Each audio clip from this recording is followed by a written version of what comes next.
A Noble Experiment by Robert P. Fitton, from a rediscovered manuscript written in 1979 through 1980, and I do mean rediscovered. This type manuscript went to New York and down to my agent. I kept a copy and sent a copy to my compadre from UMass. The agent began producing Broadway shows, and I moved to California. Between California and Cape Cod, my copy of The Noble Experiment vanished. Alas, it was located in storage near DC and shipped to Cape Cod in 2017. This science fiction saga begins in the less technical time of 1963. Bill Brady is a classic investigative reporter based in Chicago. For years, Brady has debunked the famous but fraudulent UFO researcher Dr. Olin Von Grunkle. But now, Von Grunkle has unequivocal proof, a filmed extraterrestrial ship returning with human abductees to Earth. The obsessed Brady, plagued by anxiety and out-of-body experiences, sets to prove that Von Grunkle's latest stunt is bogus. In his pursuit, Mr. William Francis Brady is thrust into the real universe, alive with alien beings and fighting age-old conflicts. And he learns one significant truth. Without intervention, the Earth will self-destruct on August 31st, 1992. I wanted to address several themes in Noble Experiment. It's a no-brainer in science fiction to blow up the Earth, but this threatened terrestrial destruction is linked to choice, and a favorite theme of mine, runaway technology. These alien beings are a part of a long history of rules and law. It is this intransience that insists that they not prevent what they know will happen to the Earth in the future. There is a precarious balance even in our own lives about interfering versus allowing freedom to make some mistakes. In the Noble Experiment, the entire human race is threatened at the expense of following the strict ancient law. This novel is also about excess. Bill Brady's obsessions encapsulate humanity's excess. Brady fights for justice against the fraud and deception of those more willing to gain money and power at the expense of the truth. Warner is a governor on Brady's impulses as well as a hope for mankind. In 1977, I marveled at the way Roy Neary, Richard Dreyfuss, and others were drawn to the extraterrestrials. I even traveled to Devil's Tower itself. Imagine, I thought, walking into that alien ship and being a part of a totally alien civilization. I never got to see Roy's tour of the galaxy. Let's combine this with Eric von Däniken. My mother bought von Däniken's books that speculated and inferred how aliens infiltrated our world. This was at a time when I was enamored by Carl Sagan's scientific view of the universe and cosmos. So I created Olin Von Grunkle, an exaggerated character, and brought Brady on the galactic journey I had longed for in Close Encounters, with the morality play of Star Trek. Welcome aboard.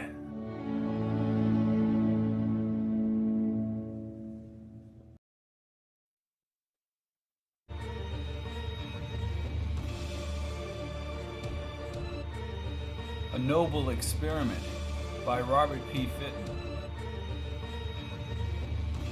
from a rediscovered manuscript from 1978.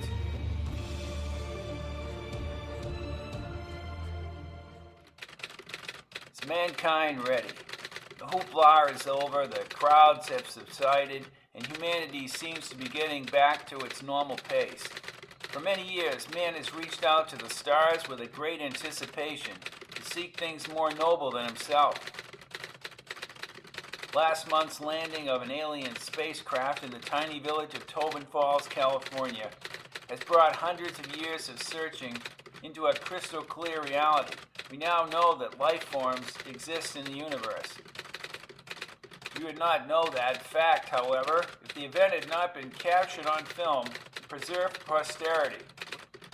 Without this evidence of tiny bronze beings walking down the ramp of their spaceship with their human captives, the incident might have been viewed as another in a long line of recorded UFO sightings. It would be dismissed as the talk of lunatics and the teller of tall stories. Dr. Olin Von Grunkle has been castigated as both a lunatic and a tall storyteller for over 10 years. Over this period, he has earned the loyal following of many people, but he has aroused the disdain from those in the scientific community and the national press. The events at Tobin Falls changed that enormous credibility void around the doctor's work. It vindicates his tireless and unheeded effort to a humanity that was not able to listen. In a larger sense, will mankind listen now, some 60 days after the alien spacecraft returned to the skies over Northern California? Proclamations have been made by this race, called the Eurasians, to what they call the supreme and mighty master of the universe. This statement will affect mankind for eons to come in every aspect of his culture. One, however, has to put all the proclamations in perspective, despite the acceptance of the alien words by those prominent in our society. Perhaps we should stop and have time to ponder the meaning of the landing and ask ourselves, is mankind ready? July 15th, 1963.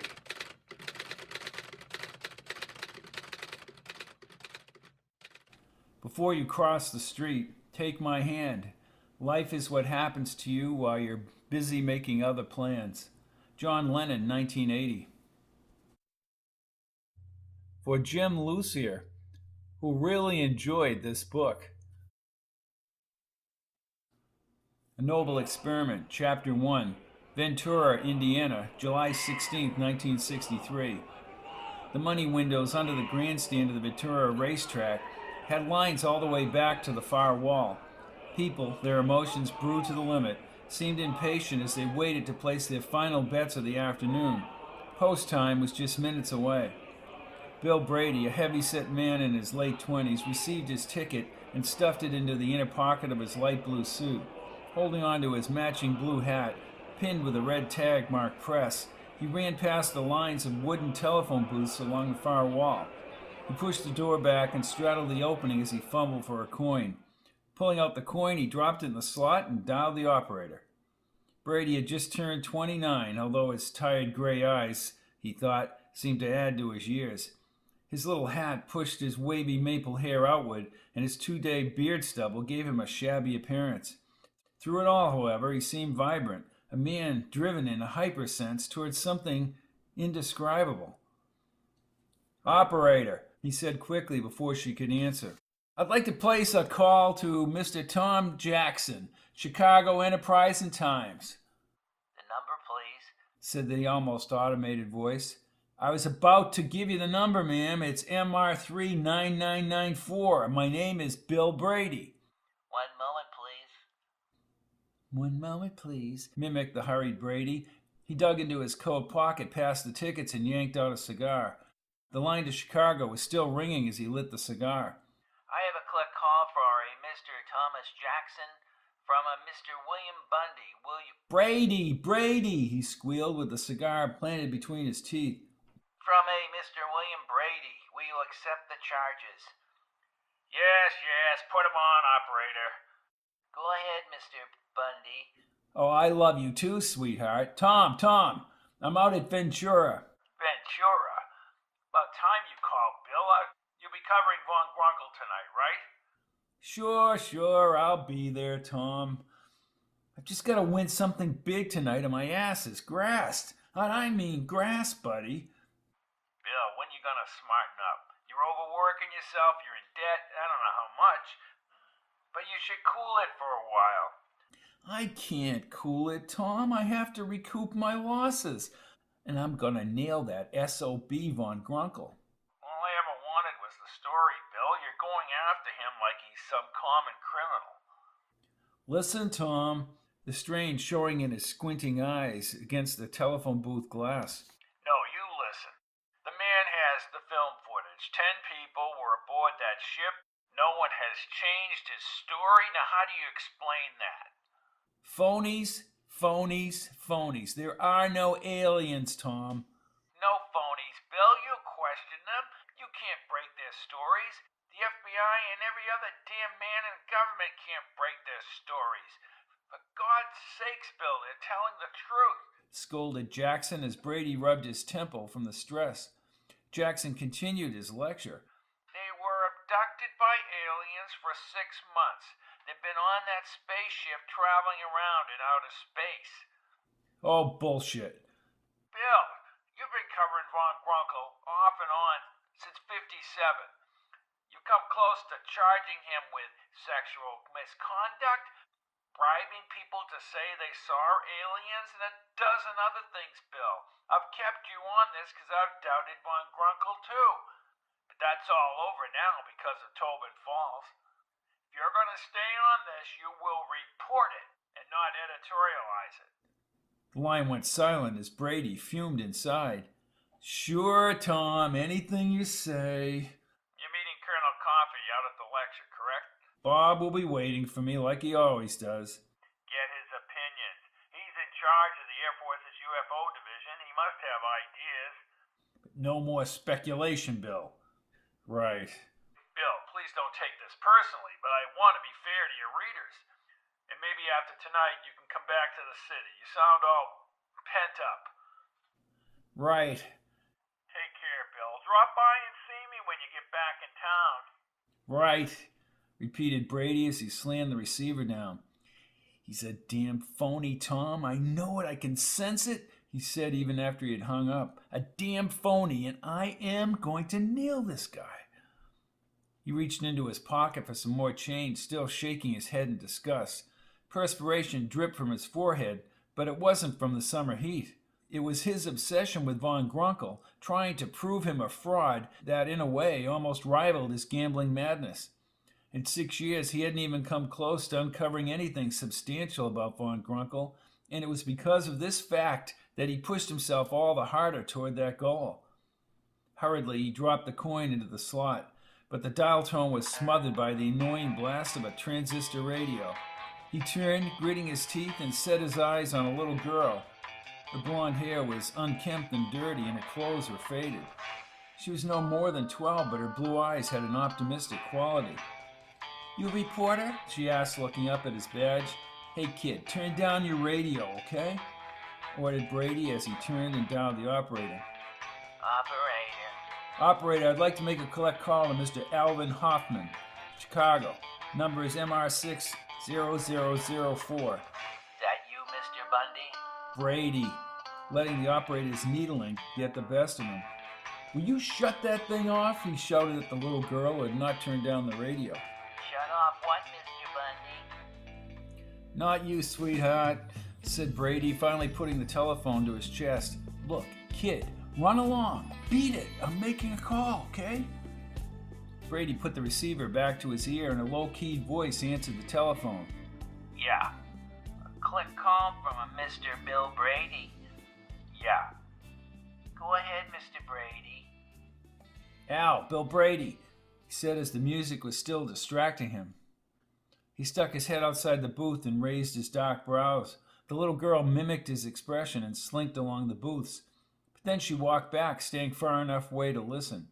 Al, you still there?" Yeah. "Al, I just put another 100 down here at Ventura. I need more. I need a bigger bet. I know my credit's a little shaky at the moment."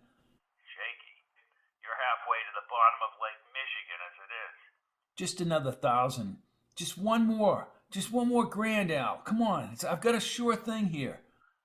What's the sure thing? asked Hoffman. "Number 7, excess profit." In the 10th? "In the 10th. To win. Bishop's given 5-1. You still want it? "Yeah, that's good. Good. As for right now, you owe Sydney over 30,000 past allowances. "No, I'm going to win tonight. I'm sure of it. And that would bring me down to 27. Or up to 33. My luck's changing, Al. Come on, it has to," rationalized Brady, the sweat raining all over his face. His heart beat faster and faster, as if he were trying to outdistance his reckless feelings. Yeah. "I'll be at the Best Western." Yeah. "Goodbye, Al," said Brady, but there was no answer. Hoffman had hung up. The little girl, realizing this, scampered from the booths. Breathing at an unusual rate, Brady hung up the telephone and looked at his watch. It was exactly 5:53. His facial muscles tensed and all his problems advanced upon him. Bishop, the man to whom he owed money, was powerful enough to remove Brady from existence on the planet with a nod of his head. Von Grunkle, his editor, and the racing all seemed to be too much for his volatile mind to handle. His head began to feel light. So light, it was as if his brain could float freely from his head. The grandstand windows and the money windows were overdubbed with a mirage of intense twinkling green light, and suddenly he lost control. Sinking into unconsciousness, he hit the bottom of the booth with a thud, but was unaware of the impact. Slowly and very gently, he felt himself float freely above his body. He looked down at his own sprawled figure on the floor of the booth, but only for a few seconds. Then the entire scene rocketed away from him or he from it. He could sense a spinning growing faster with each moment as he passed into nothingness. Vacant and alone, he went on for minutes, out of control. And in a second, the spinning ceased, and the cool nighttime breezes struck his face. He was sitting alone, quite comfortably, in the saddle of a horse. Yet the body of the man in the saddle was not his body. He was entrapped within another personage, unable to bring any volition to this mustache rider. Under a starry desert sky, the rider turned in the saddle toward the sound of advancing hoofbeats in the night. To his rear, close to a half-mile, was the vague outline of several wagons, the stretched canvas highlighted in the starlight. And Brady could see, through this man's eyes, a young rider moving closer on a fast horse. And then it ended, all at once. Just as dramatically as he had been thrust into this remote, nonsensical scene, his consciousness shot away like a bullet. He passed into the void, turning and twisting once more. Several minutes, he perceived, passed by before he could see the grandstand area come into view. The spinning stopped and he gently floated over his body as if he were returning from another dimension. Then he awoke. He sat up with a jolt, moving his head from side to side and breathing uncontrollably. Grabbing onto the telephone booth, he struggled like a fighter who didn't want to be counted out. He looked at his watch for perspective, only to be dumbfounded. Seconds had passed, not minutes. He tried to shake the whole experience from his head. It remained, however, lodged in his brain, a hangover of this vivid dream. He gazed at his watch once again. The cigar was smoldering on the floor. He stomped it out, picked up his hat, and headed for the concession stand. Walking swiftly, he didn't even look back, afraid that his unreal feelings might be lurking back there, ready to snatch him back into the desert. "Give me a hot dog and a large beer," he said as he reached the counter. His breathing had slowed, although he was still haunted by the plain fact that all the pressures were finally causing him to lose his mind. "That'll be 50 cents. "Huh?" asked Brady, looking up from the counter. 50 cents, Mac. Brady handed him a dollar bill, part of the 100 he had won in the third race. Took the hot dog and beer. "Keep the change," he yelled, stuffing the hot dog in his mouth and spilling the mustard and relish over his already soiled suit. He scurried up the ramp, swishing the beer around the cup. After his little journey, he thought the race might have started. Reaching the top, he looked out at the track, saw he had plenty of time before the race started. It was Brady's routine, no matter where the track, to stay out of the grandstand. After all, he reasoned, the people in the grandstand were only small bettors, those who couldn't take the enormous risks that he did. He would station himself below in the asphalt area, adjacent to the rail. In this way, he could catch the horses as they raced by him. He settled himself next to the chain-link fence at the final bend of the track, finishing the beer and throwing the cup on the tar. His thoughts were clear now, maybe an act of survival as he blocked the blackout from his consciousness, and he nodded his head as if everything would go away. "Excess," he mumbled as he put the point of the pencil on number 7. Ahead of him at the starting gate, the horses were being secured in the numbered stalls, and the race was about to begin. The crowd was anxious now, buzzing, as Brady lit another cigar, puffing sporadically as he looked around the track. It was the starting bell that riveted his mind back to the race. His horse, number 7, led the group as it left the gate. "All right, Excess! All right, Excess! Come on, you horse! Come on, come on!" he yelled, thrusting the racing form into the air. "Good, good, good!" he called to the jockey with the yellow number 7 on his back. "Keep him back! Keep him back!" Brady was utterly enthralled with the race. His concentration, however, was broken by the untimely arrival of the little girl in her transistor radio. Tonight on the Big Charlie Show, here we're gonna give you a sweet bucket, starting with a new song called Patches. Yeah, we're all the way down to the late great Buddy Holly and his true love, Peggy Sue. Okay, Said Big Charlie as the song began to play. Brady's nose crumpled into a knot. The little girl had her eyes on the race and couldn't see the pulsing rage in his eyes. "You! Shut that thing off," he said loudly, pausing as he thought about his emotions in the blackout. "I won't get upset. Listen, please, turn it down. I've got a race going here, please." She looked up at him, the late afternoon sun striking her light blue eyes. Seeing the fanatic, almost paranoid look in his eyes, she turned down the radio. "There. Happy now? Look, kid," said Brady as he looked across the track. "I've got a lot going on this race." "Yeah, I can see that."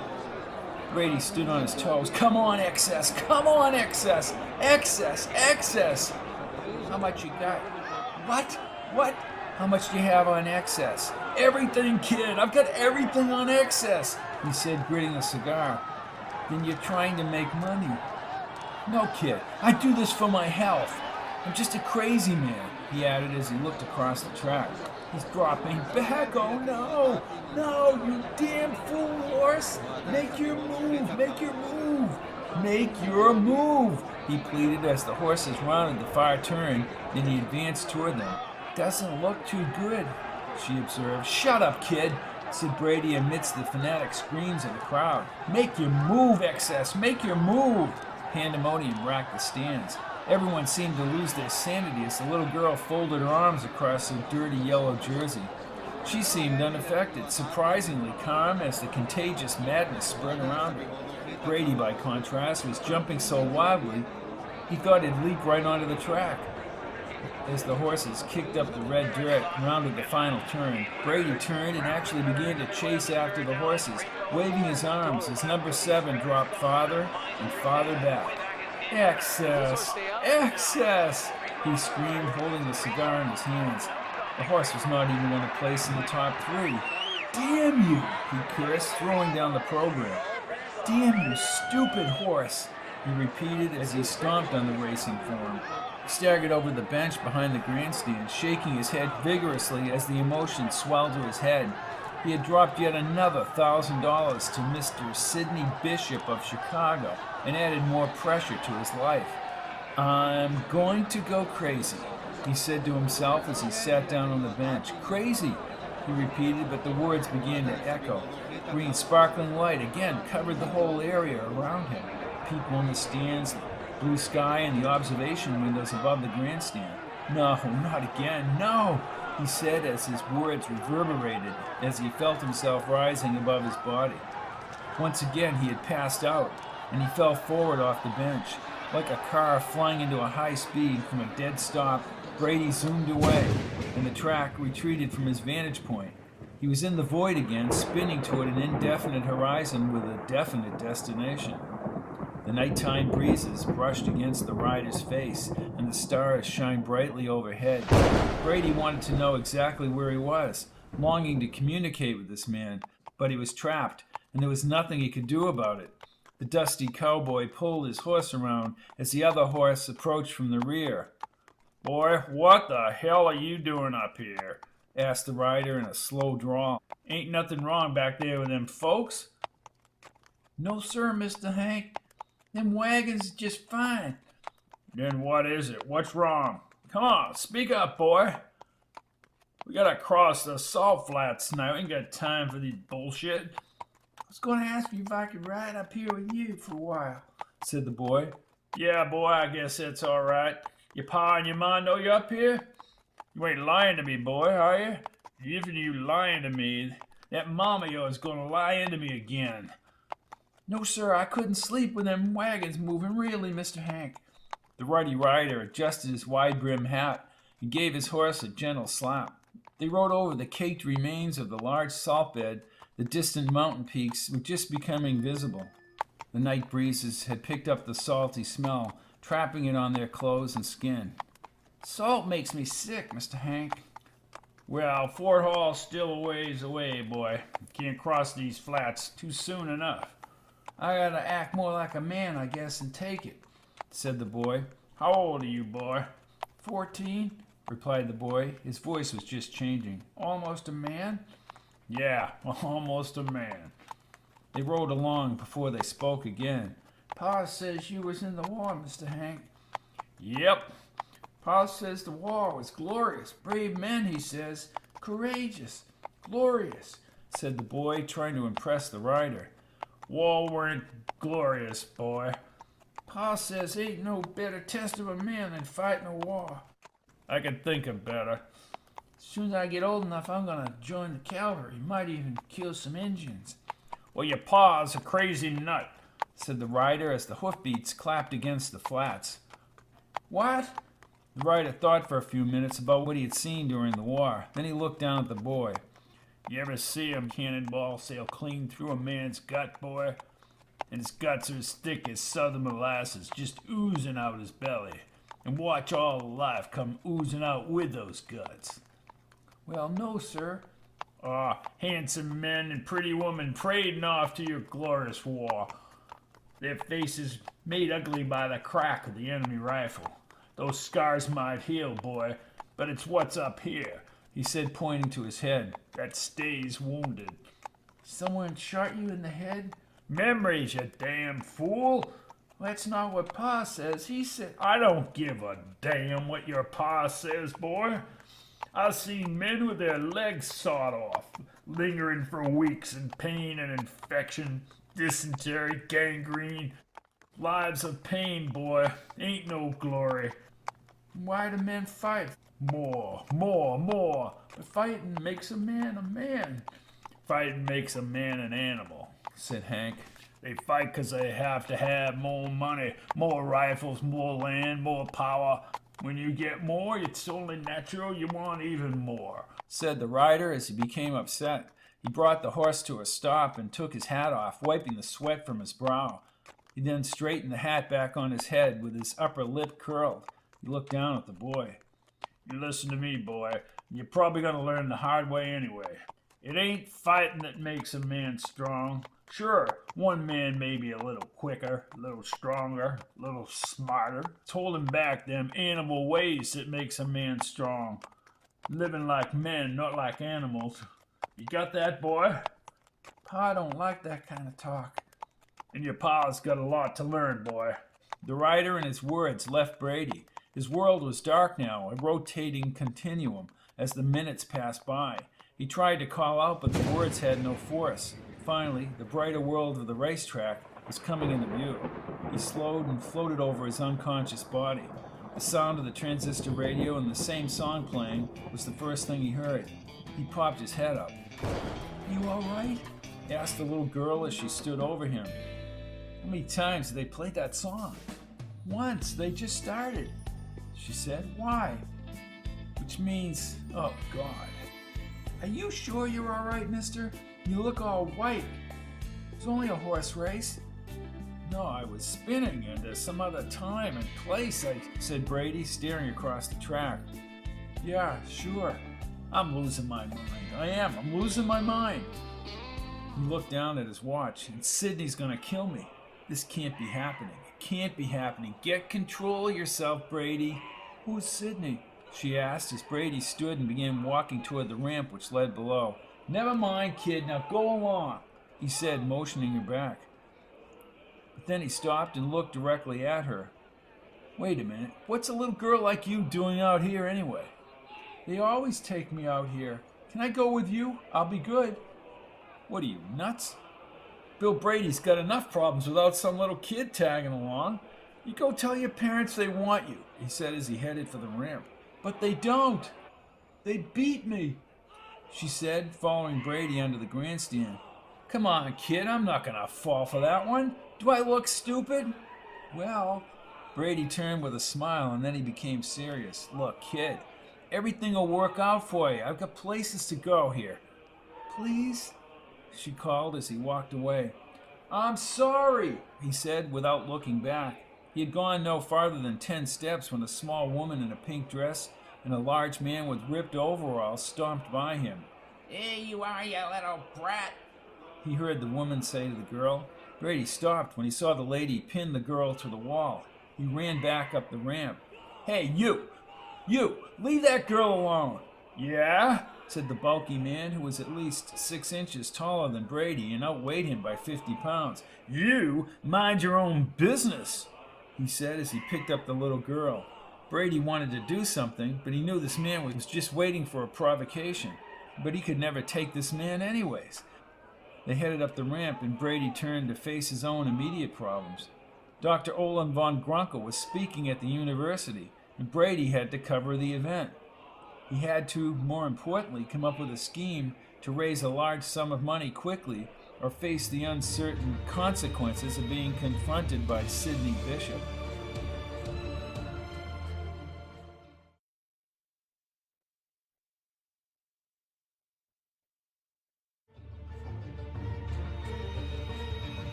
A Noble Experiment, Chapter 2. Brady sat inside his 1958 red and white Ford as the station attendant pumped the gasoline. It wasn't the best of cars, rotting on the sides and backfiring more times than not. He had never been used to this type of car as he believed in bigger and better things, but gambling had left its toll on Bill Brady. Less than 2 weeks before, he had lost his new Corvette, and 6 months prior to that, he had given up his multi-level apartment for 3 shabby rooms in a less elegant part of the city. His mind was on all of this as he listened to the end of the news broadcast.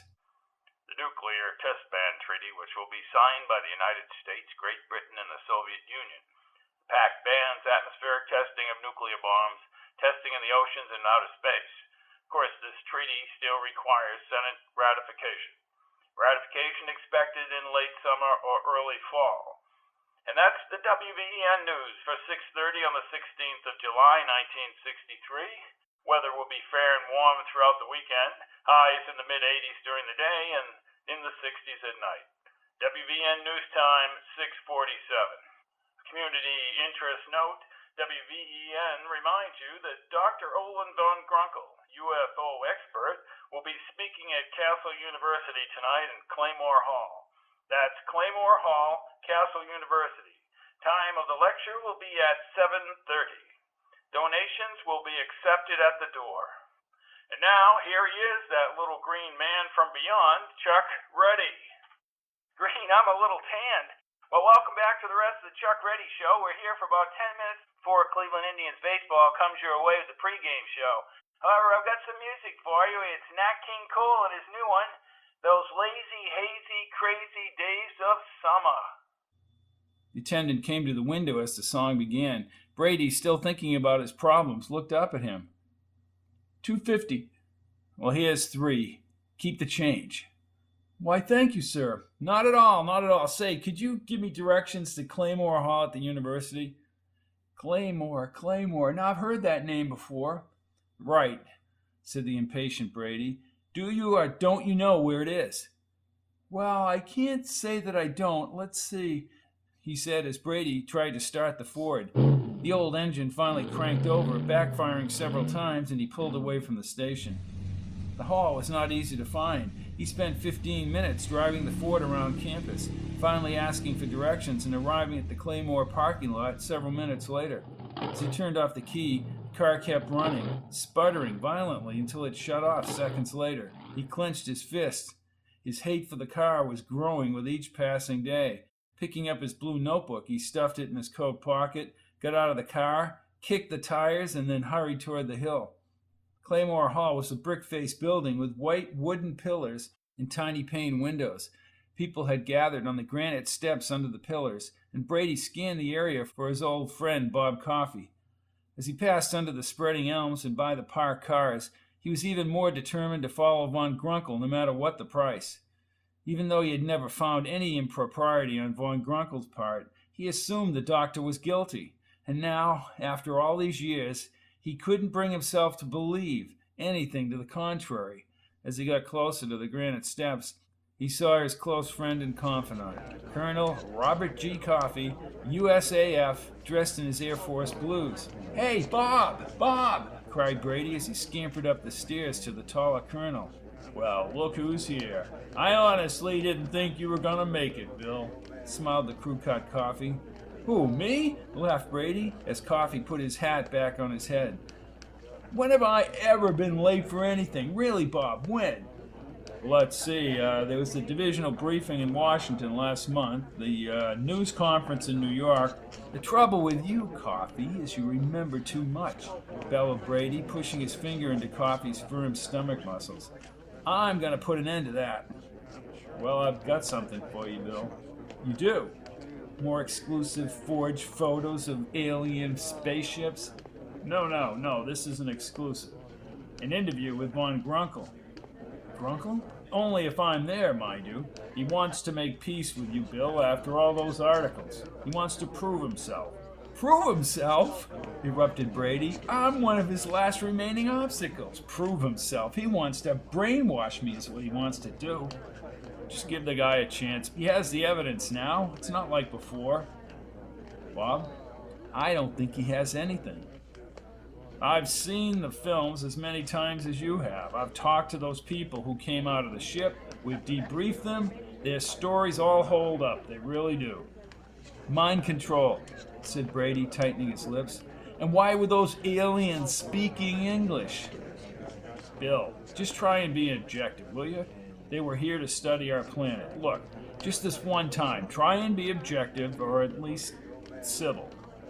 "Okay, I'll be civil, but I think this whole thing is a sham, manufactured by Von Grunkle and his people for the express desire of gaining him and his Colin Corporation more money and notoriety.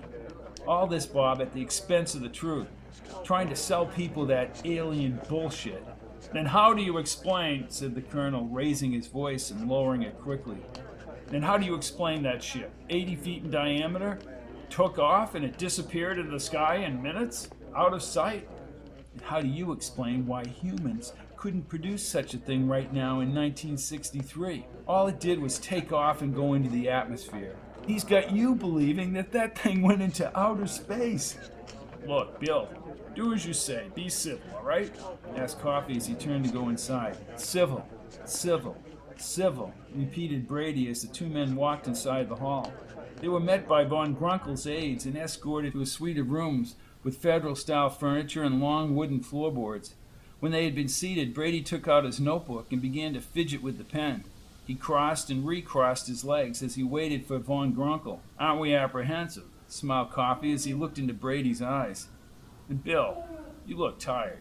Brady gazed up at Coffee, half opening his mouth, but hesitant to throw all his problems on Coffee. "What's the matter?" Nothing, Bob." "What do you mean, nothing?" said Coffee as he thought about their encounter below.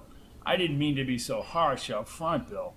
No, it's not you, Bob. I'm under a great deal of pressure."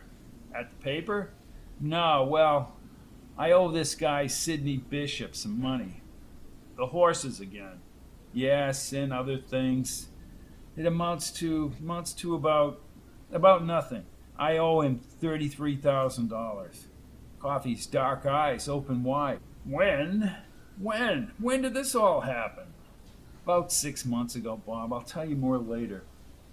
"Good evening, gentlemen," said an odd-looking man in his early 30s with greasy black hair and an unusually large nose. "Gunther," smiled Brady. "And David," he said to a quieter blond man in his early 20s.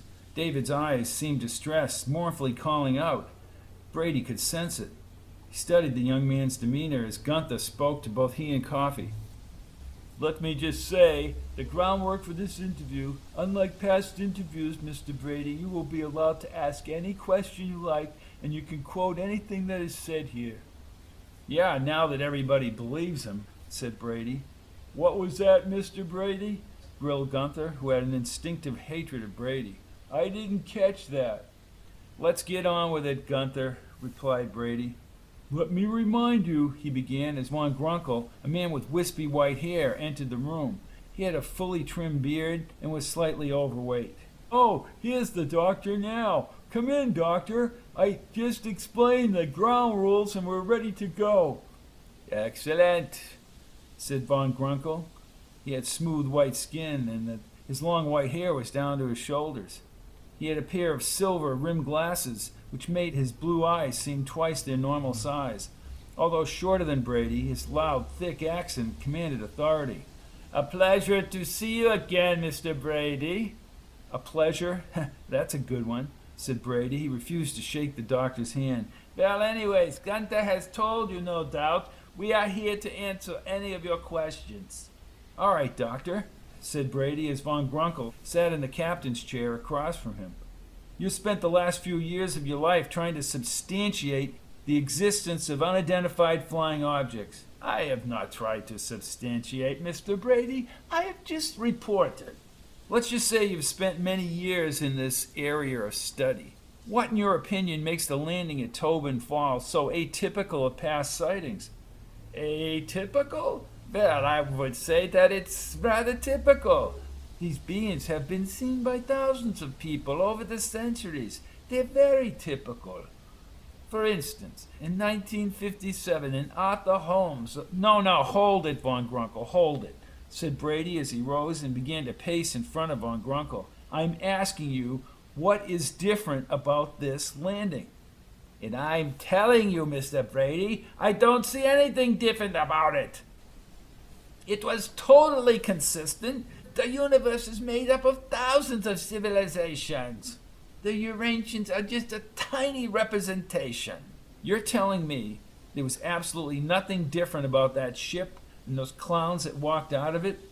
"Mr. Brady," cautioned Gunther, acting like a judge in an unruly courtroom. "Please, the doctor is trying to respond to your question." Yeah, Bill, come on, simmer down.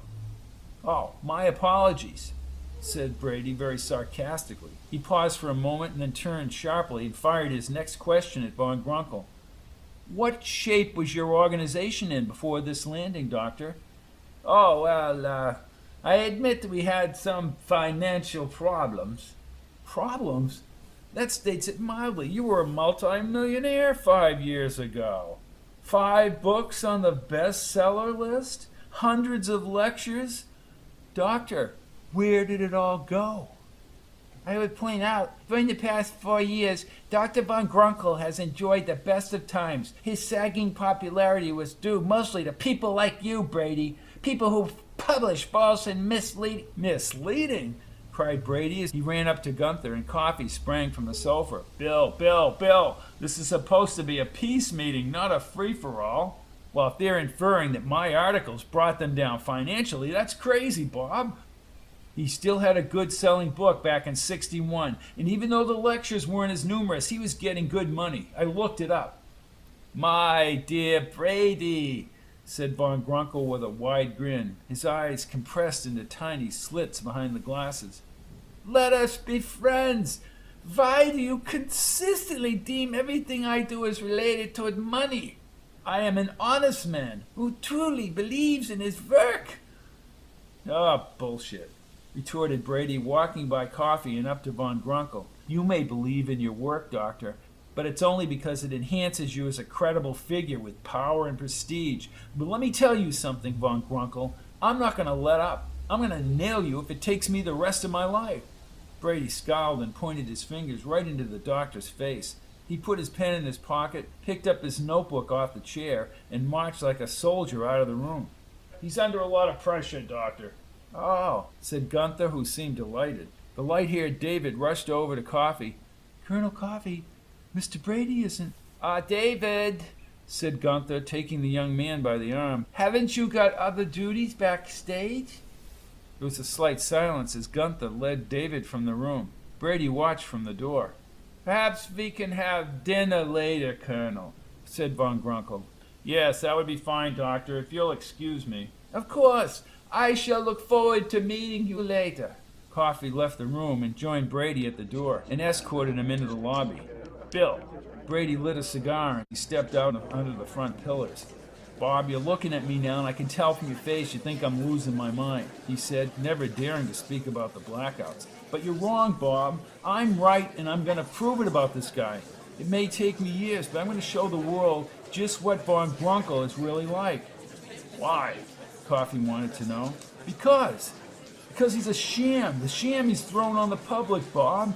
This sham extends into our conceptions of the universe, where we go as a society. I don't think any aliens have ever visited the Earth. And Bill, what's the real reason? Isn't there something more, something excessive inside you? Look what you've done to yourself gambling. Look what you're doing to yourself at the paper. You want more, Bill, more and more. You're never satisfied. Maybe you're right, Bob, said Brady, taking the offensive. Maybe I do want more. I want to fight to the end to get more. But that's who I am. I can't change it.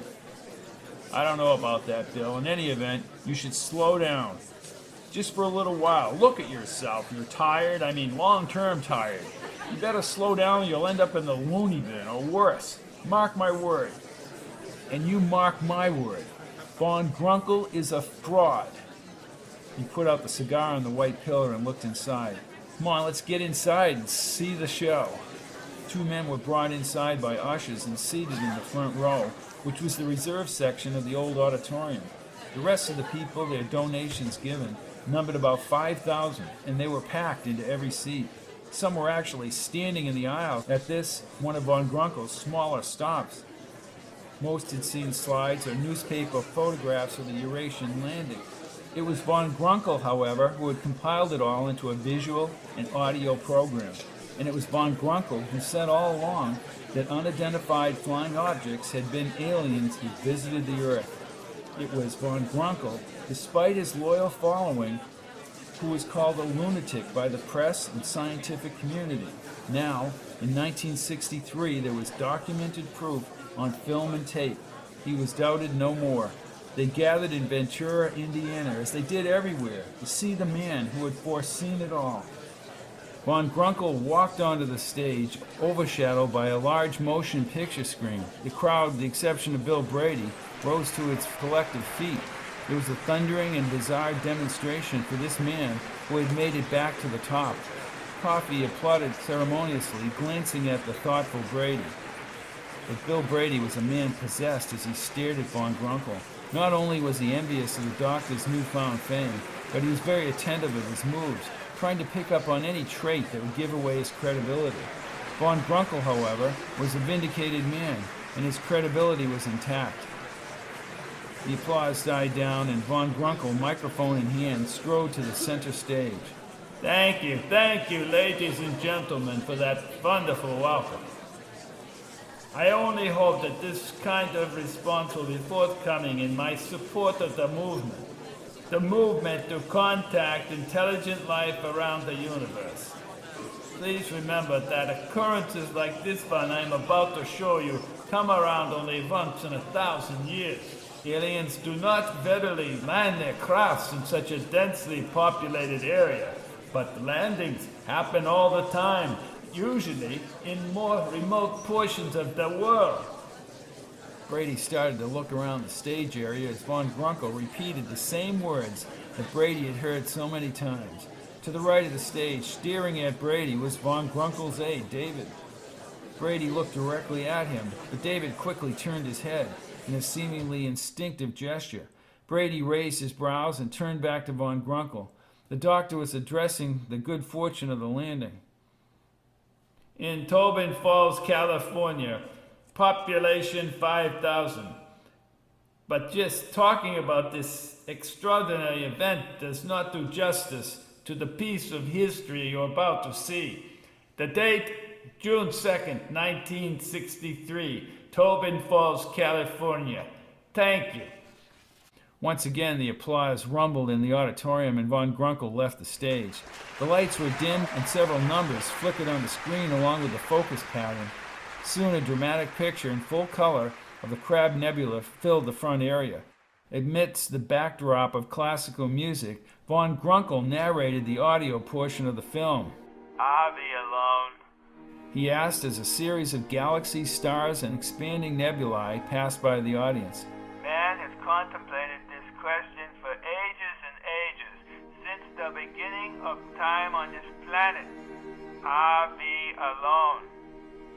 The music and slides continued for several minutes, ending with a finale. In an instant, the scene switched to Von Grunkle as he stood in the town square of Tobin Falls, California. He was dressed rather casually in a red flannel shirt and white chinos as he walked along the grass and spoke into the camera. It is my hypothesis and my genuine belief that man is not alone in the universe. I have always believed this. Even as a youth in Millhouse, I never had a vast repertoire of scientific proof or equations. Rather, I had a faith of what is and in something more substantial. Human observation. The words from those sighters who had witnessed the first various spacecrafts from around the galaxy. But unfortunately, their accounts were often fuzzy, as were many of the photographs. So I am sorry to say they were outright forgeries, until now.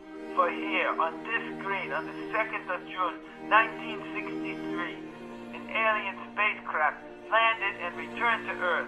10 people who had been missing came back.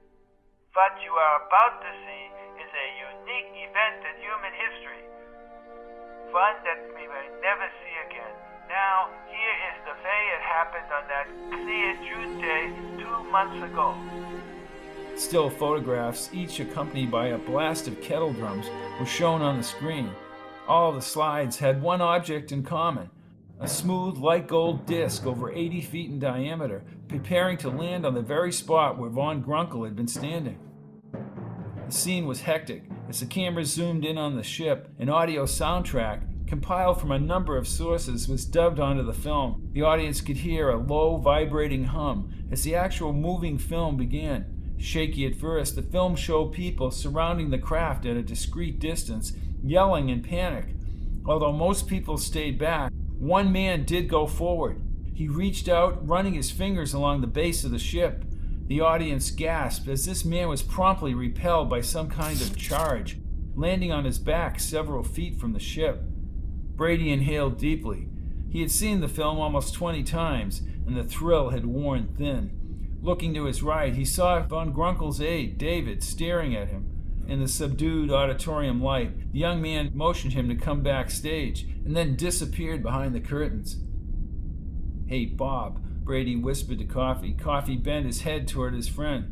"Bob, I have to do some investigating. I'll be right back." Coffee nodded, content to watch the film one more time. Brady left the front row and hurried up the center aisle. The film quality of the Eurasian landing was drastically improved as a television crew helicopter landed across the square. Minutes later, seconds on the film, an opening appeared at the bottom portion of the hull. 10 human beings, relaxed and confident, walked from the spacecraft and onto the green grass. An intrepid reporter rushed up to greet them. Are you people all right? He asked, stepping through the crowd. A balding man about 60 came forward to speak for the group. I would like to say on behalf of the others how privileged we all feel. We're honored to have been a part of this historic flight. Flight, sir. Along with my fellow human beings, we've spent more than 6 months with a race of beings called the Eurasians from a star in the constellation Hercules. Aliens? Inquired the reporter. You mean to tell me you're the first humans to contact alien beings? No, sir. Just the latest. Hundreds of star systems have sent flights to Earth for over 1 billion years. We assure everyone assembled here that all questions will be answered in a press conference to be arranged for a later time. Then we will tell our story. Before the balding man's last words left his lips, the audience in the auditorium, as well as the people on the square, gasped. In the opening of the spacecraft stood 5 bronze-colored beings with hairless and slightly oversized heads. They had no nose, glowing red eyes, and a tiny mouth. The one on the left spoke in a buzzing tone in English. We are most encouraged by what we see. The human race has much potential if it progresses along the same path it is now taking. Another Eurasian stepped forward. Although we are not prepared to work alongside of your race, we will advise you from time to time. Earth, along with other civilizations, will share of the secrets of the universe. All of this under one divine presence. A third being came forward. is only through the belief in a supreme master of the universe, the one who sets the timepiece of history, can all his creatures throughout the universe exist in peace. We know you are anxious to talk to your fellow human beings. We now return them to you, and they will send our message to you around the planet. The last two Eurasians nodded their heads slowly as the three speakers moved back. Without delay, they returned to the inside of the spacecraft, and the door was closed tightly. People rushed forward frantically as the balding man tried to maintain order. Please, everyone stay back. The ship is about to leave. We don't want any injuries, he yelled as the police surrounded the ship. The humming of the ship pushed both the police and the people back. The camera remained fixed on the resonating ship as it smoothly started to leave the ground. As it rose over the common, the crowd converged inward, unabated by the police. The ship, now several hundred feet into the air, roared upward and away into the blue sky as it disappeared from sight. The frame of the film froze and quickly switched back to Von Grunkle, standing alone on the same spot several weeks later. I realistically never thought that I would live to see the day when millions of people around the globe would be able to witness proof at last that we are not alone, he said as a still photograph of the aliens filled the screen. The music began to play and the film credits rolled by. Von Grunkle returned live to the stage at the same time Brady stepped backstage. David, extremely nervous to the point of outwardly shaking, was standing at the end of a narrow corridor. Brady walked over to the young man, but David saw him coming. He rushed over to Brady first and handed him a card. "Take this," he said as he tried to pass Brady. Brady, however, grabbed the more fragile man by the arm. "What do you mean, take this? What the hell's going on here?" "I can be reached at this number," he said, pointing to the card. "Swell. So what?" "There's been a murder," he said, breaking the grip and running a few steps. Brady chased after him, grasping him by the shoulders and turning him around. "Murder? By whom?" "Check the papers. It happened this afternoon. Can't tell you any more. Gunther will see us. I know where you're staying. I'll call you at 10 o'clock. "Just tell me who and where," pleaded Brady. "Indianapolis," said the frightened young man as he ran away once again. "Indianapolis," repeated Brady. His first impulse was to run after David, but he didn't want to endanger the young man with Gunther. In order for David to get further information to him, he would have to play by David's rules. He wanted to run on stage and publicly accuse Von Grunkle. It wasn't because he had any ingenious insights, rather, it was the deep-seated hatred which had sunk into his soul.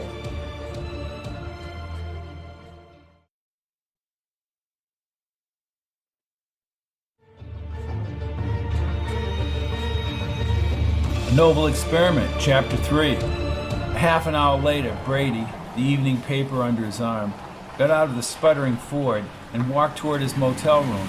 He pulled the key from his pocket and stopped. He listened carefully to the sounds inside the room.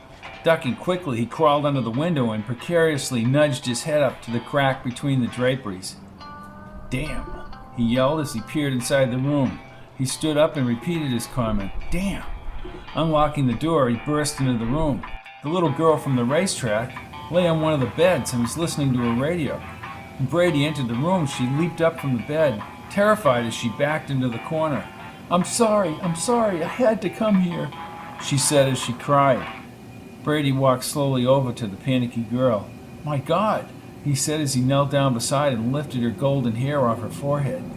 She had been injured since the time she had left with her parents at the racetrack.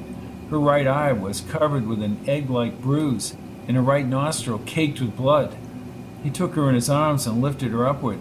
Hugging her tightly, he brought her into the bathroom and sat her on the cabinet sink. Although she was still weeping, he managed to convince her that everything would be all right. He wiped the blood away and put a cold cloth above her eyes. Now he wanted the answer to his suspicions. "Who hit you?" She pressed her lips together as she looked up at him. "My father. For slipping away at the track." "Here," said Brady, soaking another compress. "Put this one on the welt. I can't believe that some guy would strike a kid like you. What's your name, kid? I'm calling the cops." "My name is Lorna, but please don't call the police." "Lorna what?" "Don't call them, please. It's happened before. I'll end up back with them, and I always do." Before? Yes. They're fine for a few weeks and then they start up again. Your mother, too? Yes. Please let me stay with you.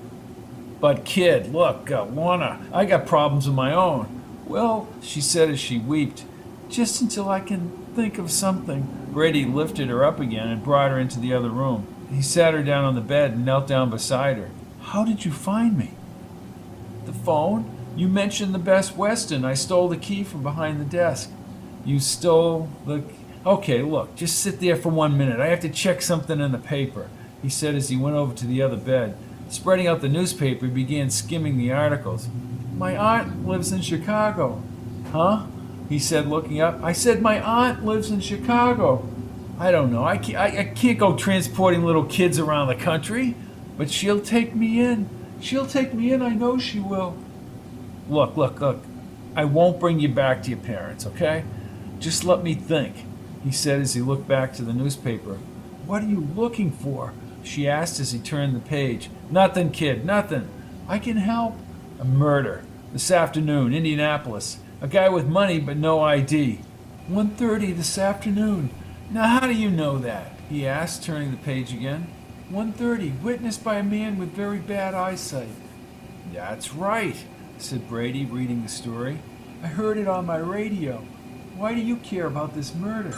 She asked as the telephone rang. It's complicated, kid, complicated, he said, picking up the receiver. Hello, Bill Brady. It's Brady, this is David Todd. I know I said I'd call you later. David, what's the mystery? A guy with no identification but with $3,000? What the hell's going on here?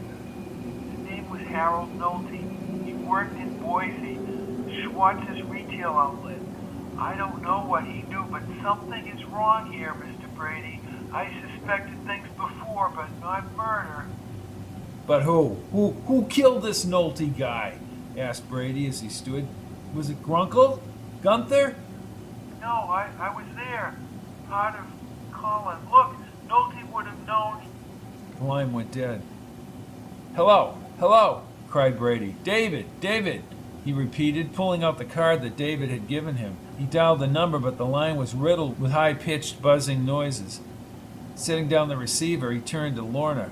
What the hell happened to him? Did they pull the line? Yes, I'm afraid they did. This is a great one. Some guy named Harold Nolte.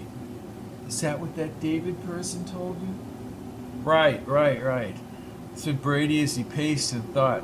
Harold Nolte worked in Schwartz's retailing outlet in Boise. Now what has that got to do with Von Grunkle? Are you going to Boise? Will you take me? Boise, look, I don't even know what... Brady's words were interrupted by a loud pounding of several fists on the outside door, shaking the room. His expressive face became placid as he faced the door and his eyes opened wide. My parents! Her eyes filled with tears. Get under the bed, kid. As she scrambled under the rear bed, Brady rushed to the window and peered out the crack between the curtains. Two men in rather casual clothes and brandishing revolvers stood under the motel canopy. They looked familiar but indistinguishable. Who is it? Who is it? Open this door, Brady, or I'll blow your head off, answered a tough, authoritative voice on the other side. Brady could not bring himself to dispute the man's logic, and he opened the door to the room. Remember us, huh? Said the voice, a man with dark, greasy hair, wide shoulders, and 4 inches higher than Brady. Yeah, you're Sidney Bishop's brother, Sal, said Brady softly. Salvatore, you. And this here's my friend Danny. He backs me up. Brady tried to smile to the unsmiling shorter man. We're here, Brady, on a little fact-finding mission for Sidney. We're gonna ask you a few questions. Fire away, said Brady, quickly retracting. I mean, sure. You know, I'll answer anything for you boys. Come on, have a seat. We don't want no seat, look, Brady. You and me both know that you owe Sidney. And you know you ain't got a red cent to your name. Well, I've got some, I can try and raise some. Just give me the keys to that junk box out there of yours. What, the Ford? I don't understand. You don't have to understand. Just give me the keys. said Sal, raising his gun. "Oh, sure, said Brady, as he reached into his pocket and pulled out the keys. "Good," said Sal, grabbing the keys.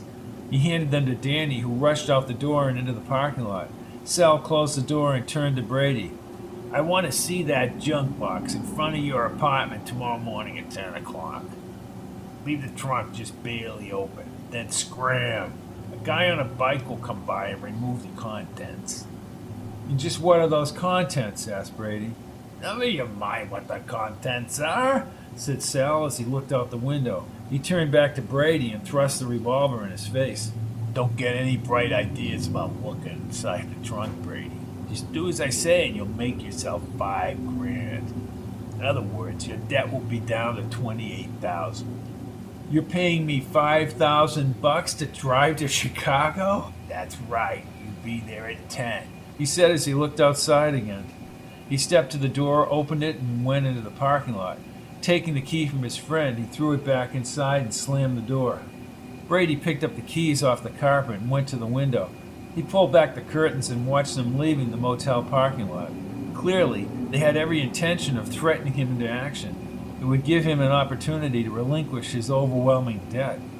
Driving to Chicago would not break any law, he thought, because he didn't know the contents of the trunk. And besides, all he did was give them the key. What happened after that was not his problem. "You're not going, are you?" asked Lorna as she crawled on her stomach. "Seems risky to me." "Risky? Oh, why? I don't know nothing." "Boy, are you two-faced," she chided. "Two-faced? I heard what you're doing with Von Grunkle. I heard you on the phone. You're trying to nail him. You say he's crooked." "Well, he is crooked," argued Brady. "Wrong. He can do wrong, and there are no excuses. You do wrong, and you have 1,000 excuses." "Well, I don't have any choice. Do you realize what happens if I don't comply with that gorilla that was just in here? I have to do it for my own survival." "No, you don't," she said emphatically. "Go to Bishop, arrange some kind of payment schedule," she said as he laughed. "You're not stupid. If you weren't so lazy and put your mind to this, you might find an answer. You just want the easy way out. Don't think about it. Just do what they want. And, well, that's right. Yeah, well, no questions asked. They didn't ask anything of me when they lent me the money. Don't you see where this is leading? Just like you're gambling. I heard you talk about that too. You need to keep betting to get your money back, when all you need to do is make other deals. Who made you so smart? I bet because I like the excitement."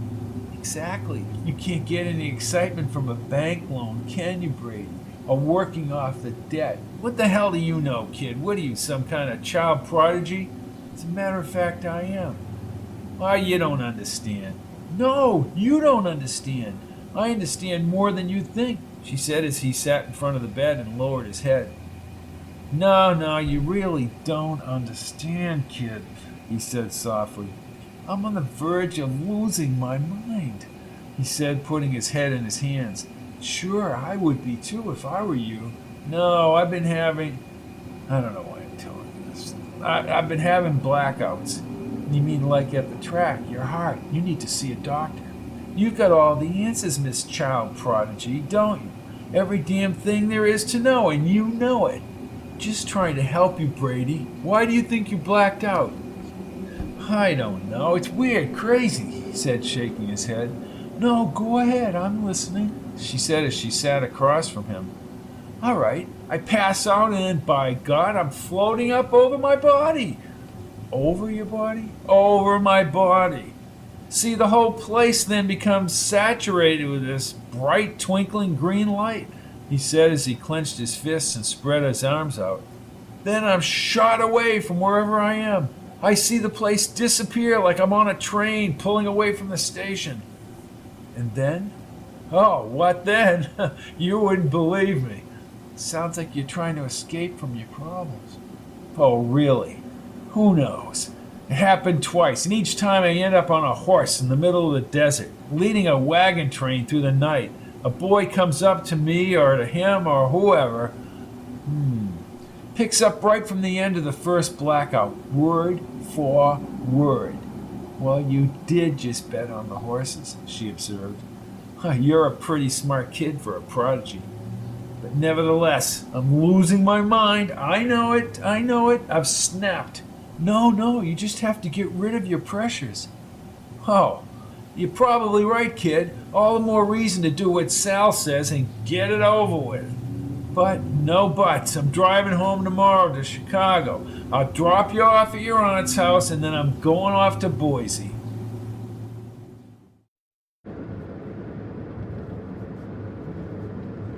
Brady and Lorna were on the road by 6 o'clock. The obsessed reporter and the battered little girl. Brady pushed the Ford to its top speed of 50 miles an hour. Anything over 50 in the car's rusted body would begin shaking violently. Lorna had fallen asleep almost immediately as they drove through the Indiana countryside, past cornfields still fresh with dew in the early morning sunlight. He looked at the sleeping girl, her long blonde hair strung around her head, and a swollen brow now a blue bruise. For the past few hours she had provided a solace for him to stem the tide of his overflowing emotions. He was watching her when she opened her blue eyes and winced from the bruise. She stretched and inhaled the clean country air. "Well, it's about time you woke up there, sleepyhead," said Brady. "What time is it?" "Almost 8. I stopped in Indianapolis." "You did? When?" "About 2 hours ago, kid. You slept right through." "I did?"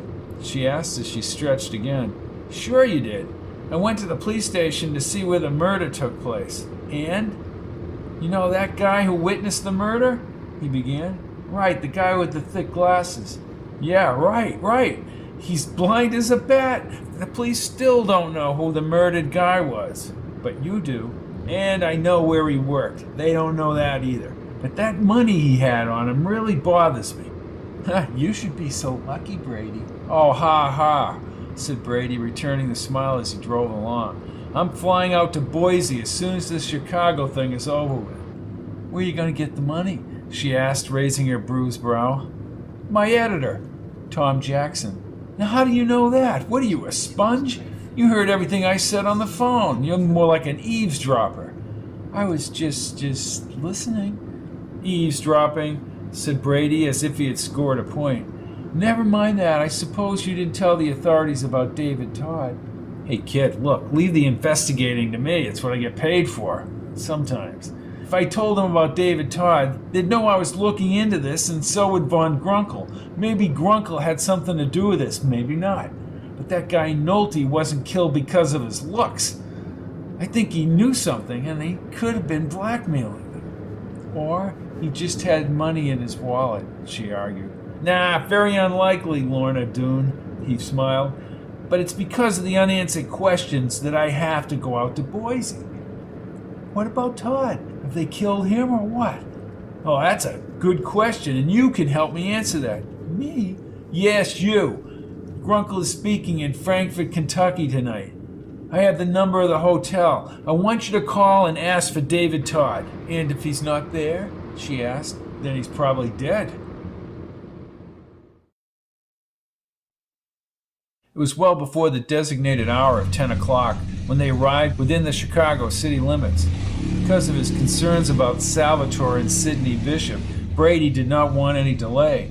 Quickly he drove the Ford into a rundown section of the city densely packed with 19th century tenements. It was within these tenements he made his new home. The apartment was on the 3rd floor of a street corner building. Once a luxurious townhouse, the yellow stone was now dingy with soot from decades of exhaust. Brady's apartment was 2 rooms down from the street corner and consisted of a bedroom, kitchen, and living room. Like the outer facade, the inner living area was not in the best condition. The windows were cracked, pipes leaked, and the paint was chipped and cracking. Compounding all this was the mess. Old racing forms, beer cans, wrinkled clothes, shoes, yellow newspapers, all liberally strewn around the apartment. They had been inside about 20 minutes when Lorna opened the door from the kitchen. Brady was looking out the window with his field glasses. "What a pit this place is," she said, but Brady was affixed to his glasses. "How can you live like this, Brady?" "I don't see anything yet," said Brady as he looked over at her. "I said this place is the pits, Brady."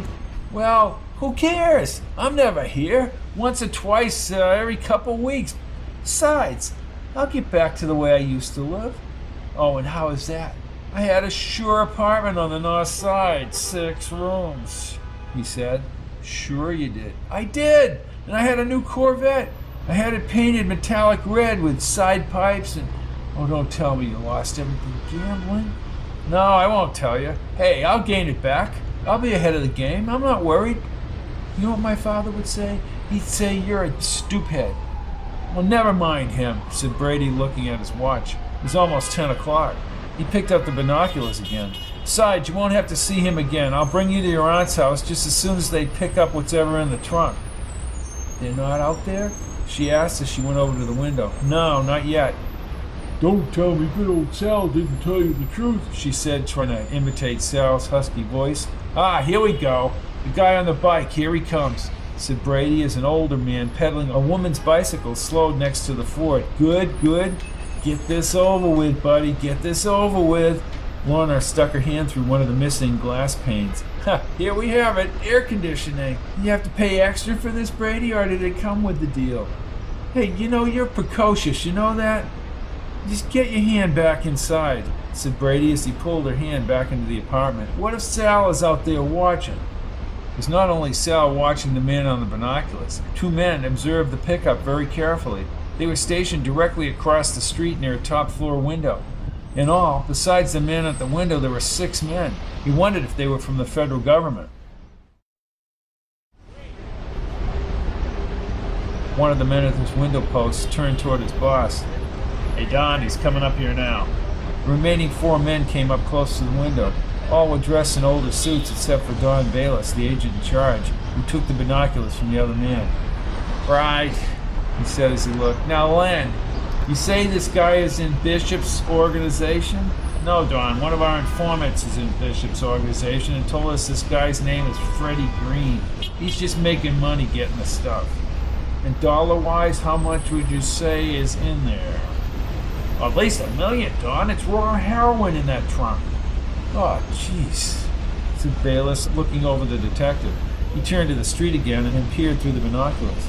And you ran a make on that car. It's a reporter from the Enterprise, said the detective, taking out his tiny notepad. William Francis Brady, 29. He probably doesn't even know the stuff is in there. Does he have a record? None. The guy's just an investigative reporter. My informant is tracing any link between Brady and Bishop. Good. I don't want any arrests here. I want a documented view of this operation, he said as the telephone rang. Another one of the detectives picked up the receiver. Hello? Yes, Jerry. Yeah. No, I'll tell them, he said as he hung up the phone. Len, that guy Brady owes Bishop over $30,000. Whoa, ho, said Bayless, still at the window.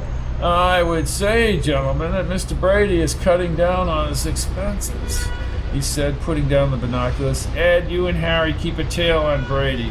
They'll probably use him again. 052 to base, called a voice over the shortwave next to the window. This is Bayless, said the agent, switching to a microphone. Go ahead. Salvatore Bishop and Danny Murphy coming up the back alleyway in the subject's apartment. His name is Bill Brady, Marty. Carrying a brown leather bag on. Received. Ed, keep us advised from that car. Right, Don, said as the 2 men left the upper tenement. Well, looks like Brady is about to reduce his debt once again.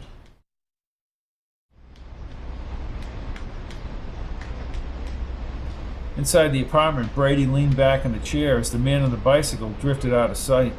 He looked over at Lorna and smiled. Whew. Wow, glad that's over. Now you can make that call to Frankfurt for me, Lorna, and I can bring you to your aunt's house. Brady, I have no aunt here, she said, raising her brows and half smiling. You what? Demanded Brady, rising from the chair.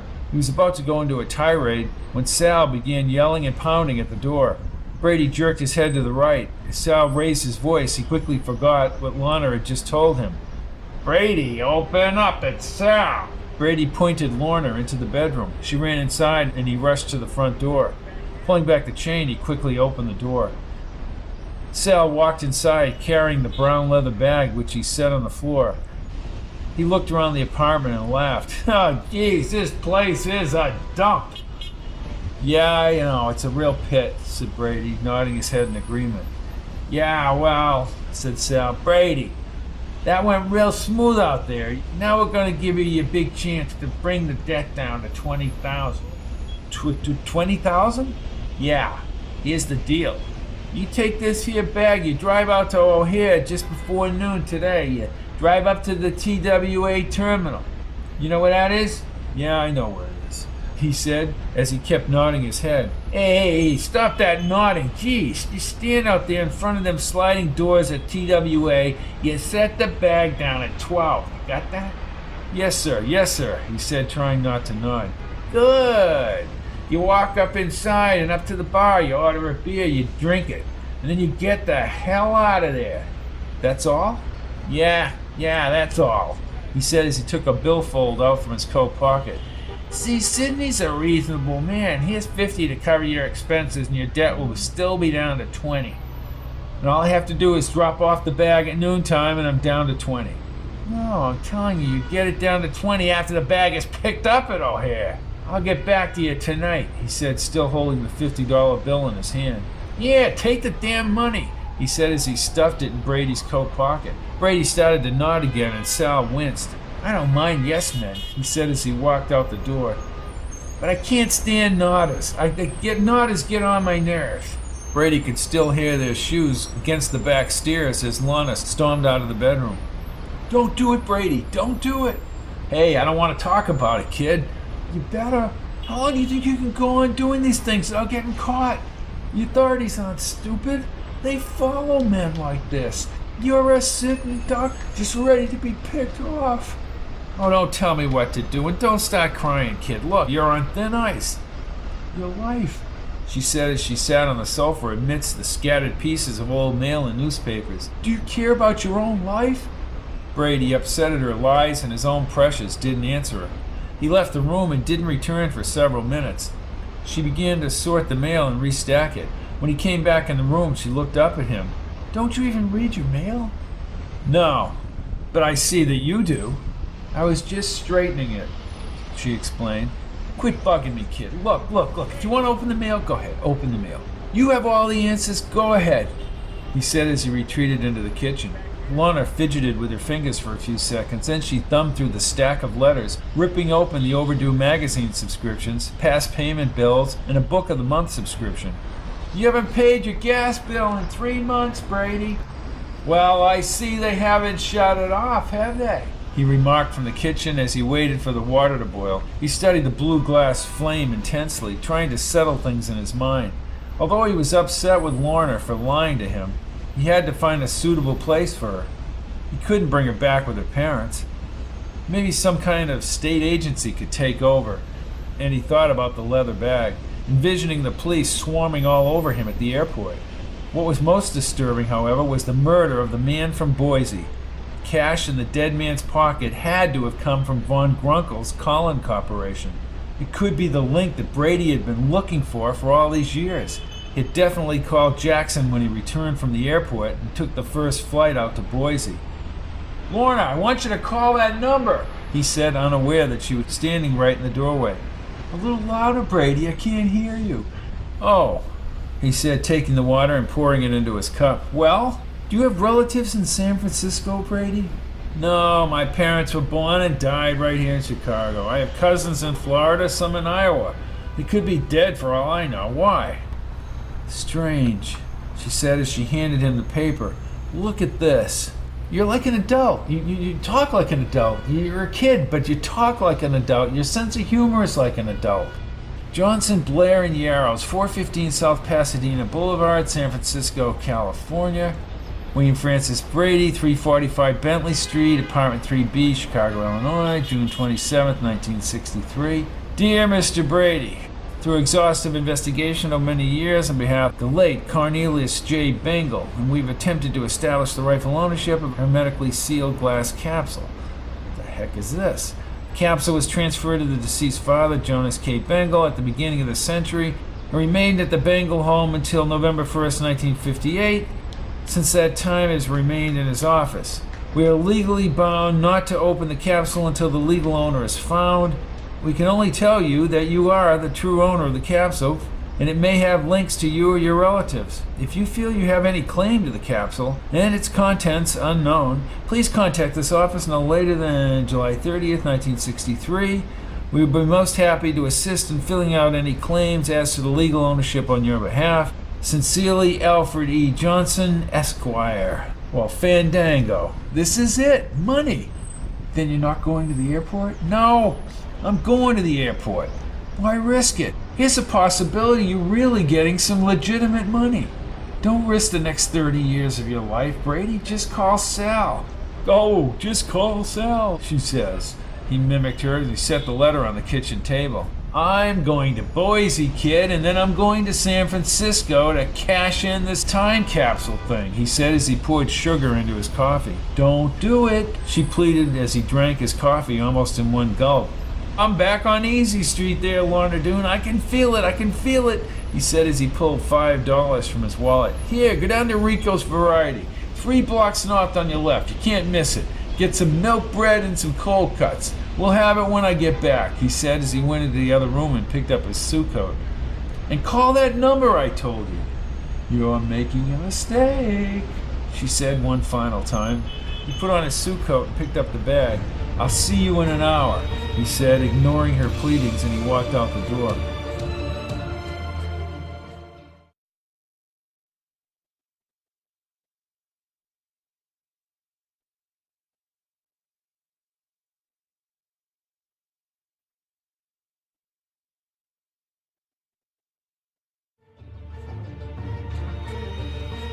Noble Experiment, Chapter 4.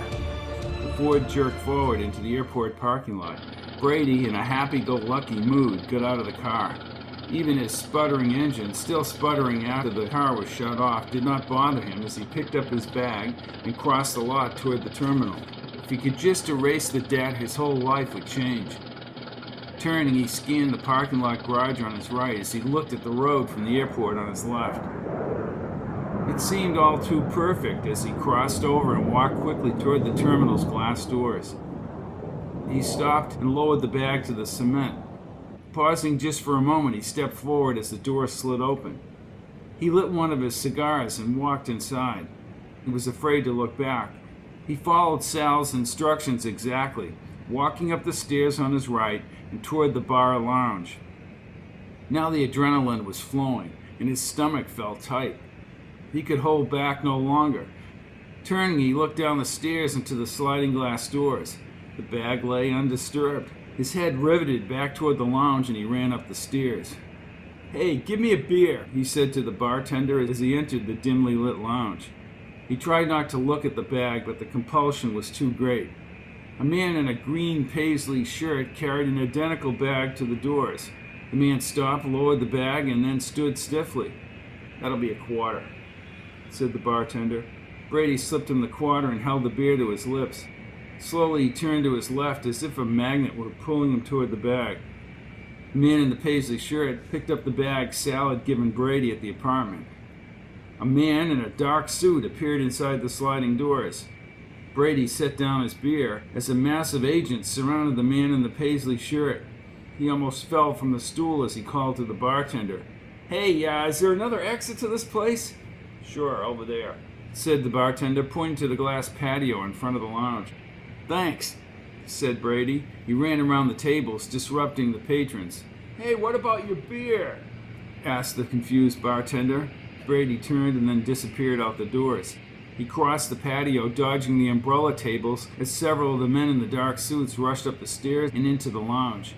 Brady ended up in the outer corridor on the first floor, but he could see that more agents were swarming around the outside glass doors. Instinctively, he ducked behind the wall, breathing quickly. The time for action was now, and he prayed he wouldn't black out. Mustering all his strength, he sprinted across the corridor into a narrow hall across the glass doors overlooking the airfield. He held onto his hat as he passed into the passenger waiting area. Behind him, the agent leaped over the patio staircase and down the stairs. Brady ran onto the field. He passed several waiting jets. He stopped near one of the jets, about 300 yards from the terminal. Baggage men were loading luggage on the jet from a cart attached to a jeep. Very slowly, he tiptoed to the Jeep and carefully unhitched the wagon. Then he jumped inside and floored the gas pedal, quickly shifting gears as he roared around the actual runway of the airport. All the agents poured out of the terminal as if they were leaving a burning building. Ha ha ha! Brady laughed as he had temporarily outwitted them. Because he was in trouble with the law now, nothing really mattered anymore. He cackled like a bird as he crossed the runway. In front of the terminal, Don Bayless got out of a late model car. He strutted toward the main building as a group of agents led a man in a paisley shirt to a waiting car out front. Bayless was now quite proud of himself and the undercover operation. Working with the people in Chicago, he had just stopped the transfer of $3.5 million of stolen jewels. He straightened his tie, smiling pompously as the agents ran up to him. "Hello, boys. I just called the television stations from my car. They're sending people down right now. Hey, Don, don't worry, fellas. I'll mention everyone involved. Now get out there and get this reporter, Brady, and we'll all be set for the cameras." "He's gone, Don." "Gone? You were supposed to arrest him." "He ran on the field. We can't find him. The airport security's already been alerted." "Well, this is ridiculous. We had him cold," he said as he rushed back to his car. He bent over and spoke to his chauffeur. "Belay that report to the director. This one isn't over yet." Brady exited the airport through one of the side gates. He drove the Jeep as fast as he could back to his own apartment to get Lorna out. He felt responsible now for her safety. The authorities and Sal were now closing in. Sidney Bishop was a patient man. He could wait for the appropriate time to have the drugs delivered, and he could wait 2 years before putting stolen jewels in a bag destined for the Middle East. Once these forces were set into action, however, he demanded his investment produce. It was not so much he was impatient with informers, the disloyal, or those who botched up an important operation. All his operations were coordinated from his lakeshore apartment, some 50 floors above the city. As he sat behind his desk, his brother lunged into the room to inform him about the O'Hare operation. "Hey, Salvatore," said Bishop as he looked up. "I'm working." "It's Brady, Sidney. He tipped off the FBI. They just arrested our guy George Creo at O'Hare." "Maybe they're closing in." "You're always blaming people, Salvatore," suggested Sidney. "Sidney, I tell you, the little weasel ran right up to them. I can sense these things." "Well, go and get him then. Bring Brady back to me. I'll discuss the entire matter with him. Better him be with us than the FBI. I'll call the lawyers. You get Brady." "Yeah, I'm gonna rough that bastard up. He could lead them right to us."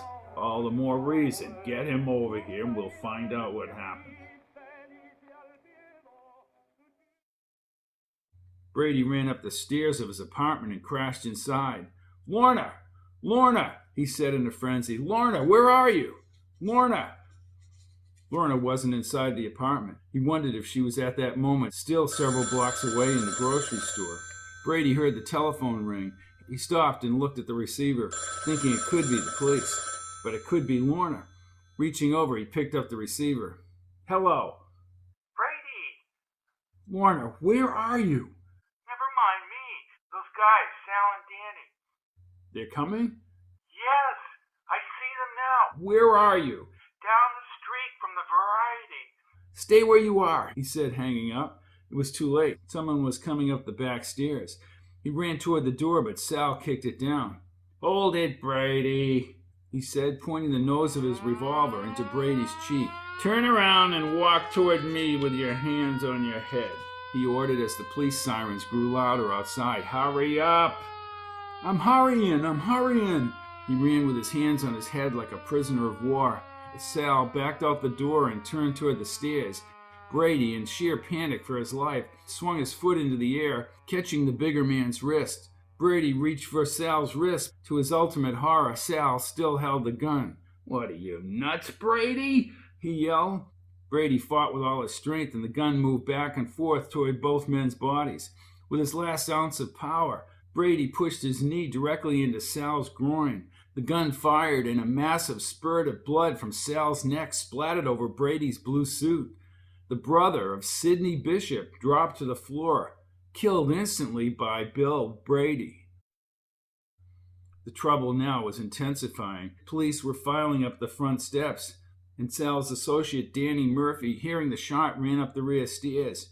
Brady, the dead man's revolver in his hand, ran for the rear apartment. He saw Danny reaching the top of the staircase. Brady aimed the gun and plugged Danny in the shoulder. The dark-haired man was forced head over heels down the stairs. Brady became wild. He didn't care about knocking on the door, and he rammed it open. No one was inside the apartment as he ran through and toward the window. He opened the window and looked over the situation outside. Police were already on the front side of the building.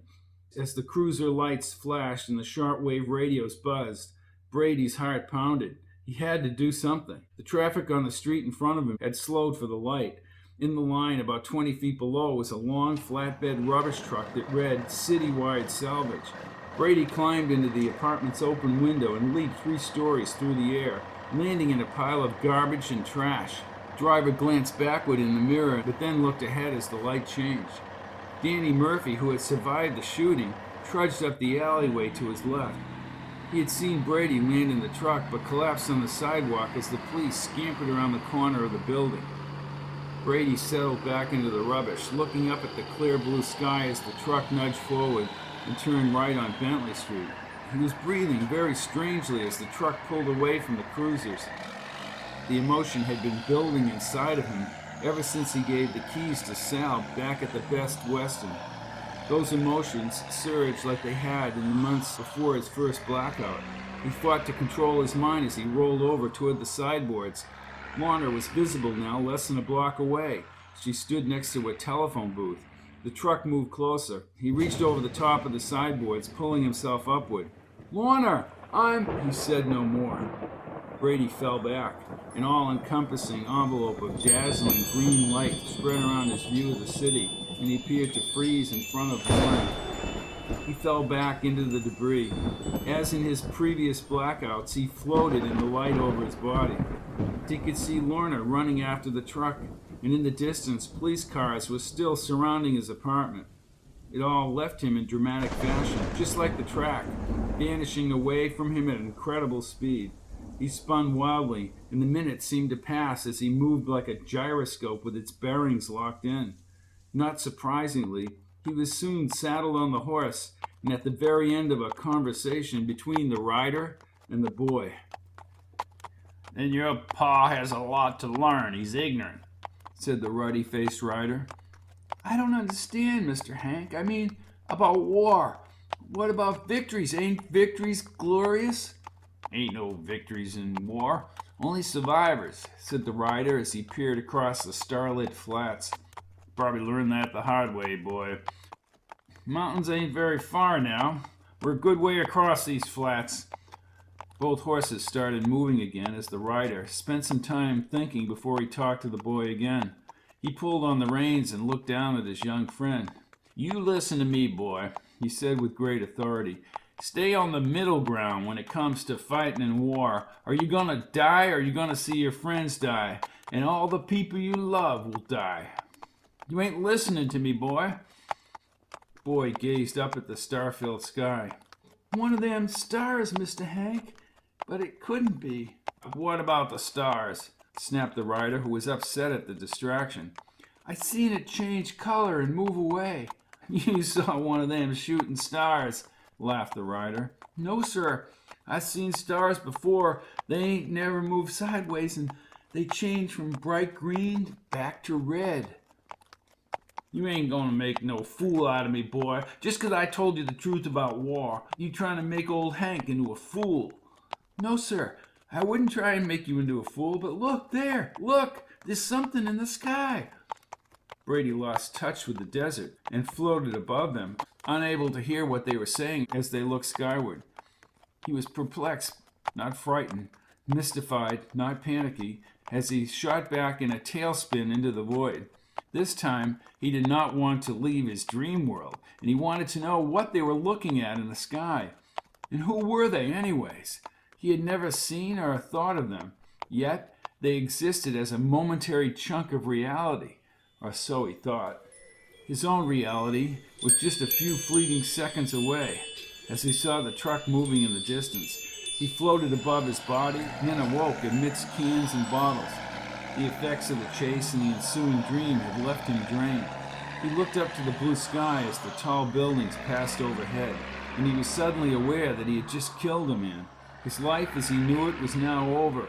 Slowly, his eyelids closed over the blue sky, and he lay back exhausted, unable to think clearly as the truck headed along the lake and on its way out of the city.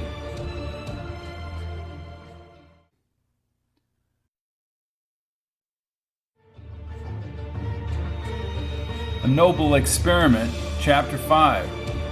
Sidney Bishop was in his private office behind the main office. He was dressed in a tuxedo and entertaining several female guests when a buzzer sounded. He set down his drink and excused himself as he went to the intercom. "Yeah, what is it?" Mr. Bishop, you gotta let me in. "Who is this? Is this Pete? Pete, is that you?" Please, Mr. Bishop. "All right, Pete, come on in," he answered, pushing a button abruptly as a wall panel slid open. The dark-skinned man rushed into the room. "Mr. Bishop!" "Pete, I hope this is important," he said, walking across the room. "Mr. Bishop, bad news." "Bad news? That guy Brady." "Brady?" asked Bishop. "Did he get away again?" "Brady just shot Salvatore. He killed him." Bishop stopped. Picking up his drink, he walked over to the window overlooking Lake Michigan. He spoke in a slow, raspy, saddened voice. "You will spare no expense, Peter. That man just killed my brother." Tipped the glass and swallowed the entire drink. He turned around, smacking his lips. "I want Bill Brady dead."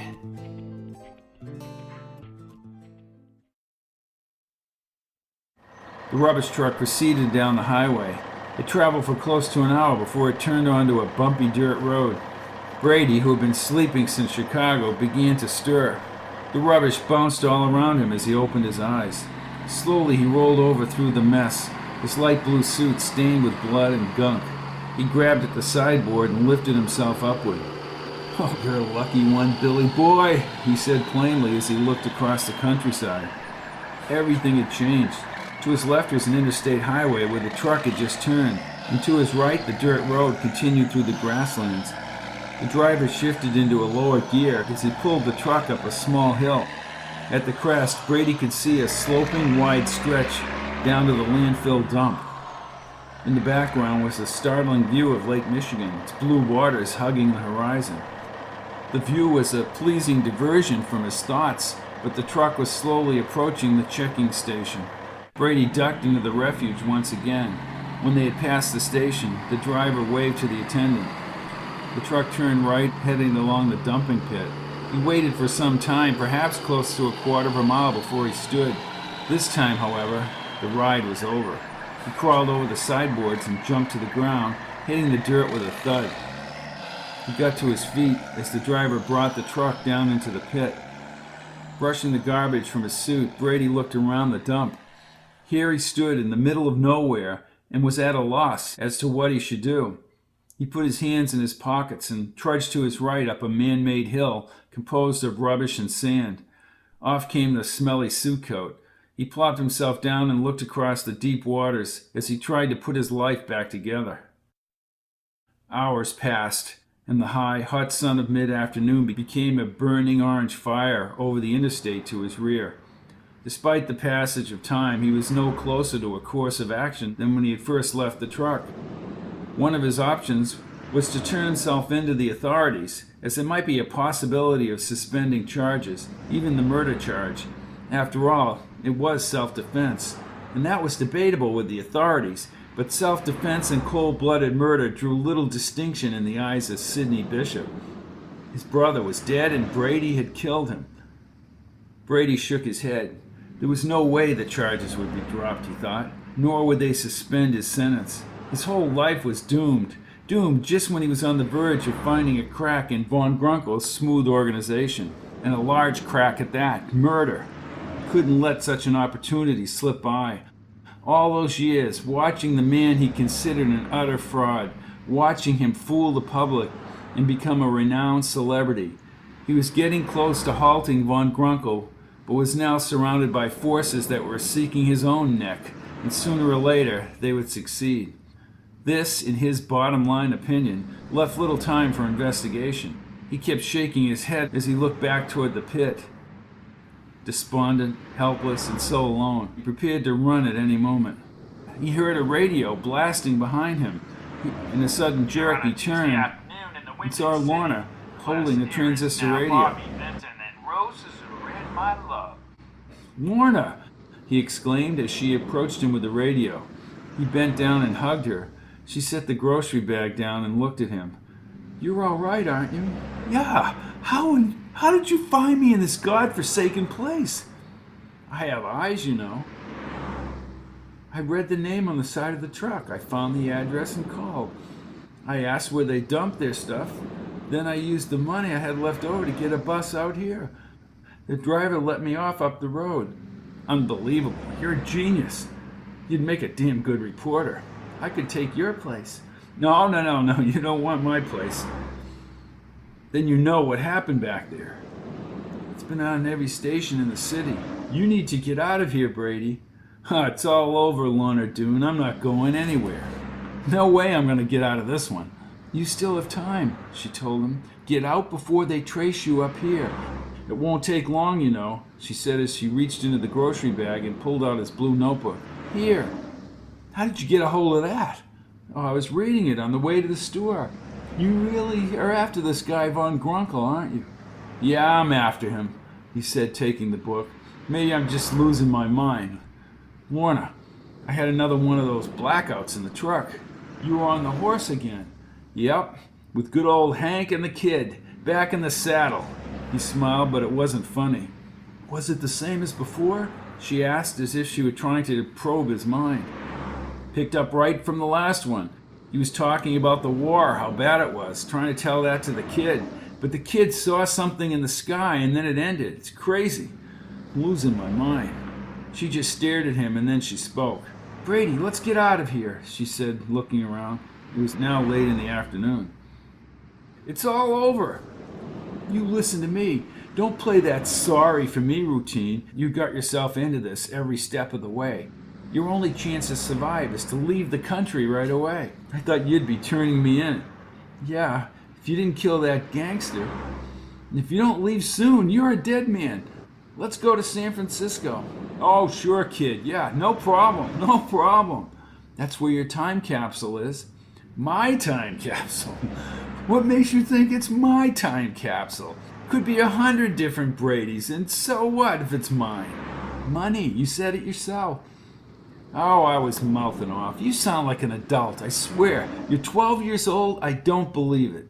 "I'm 12. I was just mouthing off about the money, kid. I ought to learn to keep my mouth shut," he said, pausing, and he looked at the darkening lake waters. Then he finally spoke to her, still looking ahead. "So what do you suggest? Get the money, purchase a passport, and quietly leave the country?" "Exactly. I was only kidding." "Well, I'm not. Look, Lorna, you don't seem to understand. I'm a dead man." "Okay. There's another reason why you should go on." "Yeah, and what's that?" "Von Grunkle." "Grunkle? He'll have the last laugh now." "No, I called David Todd this morning after you left. No one ever heard of him." "You did call David Todd?" "That's right." "Doesn't surprise me nobody ever heard of him."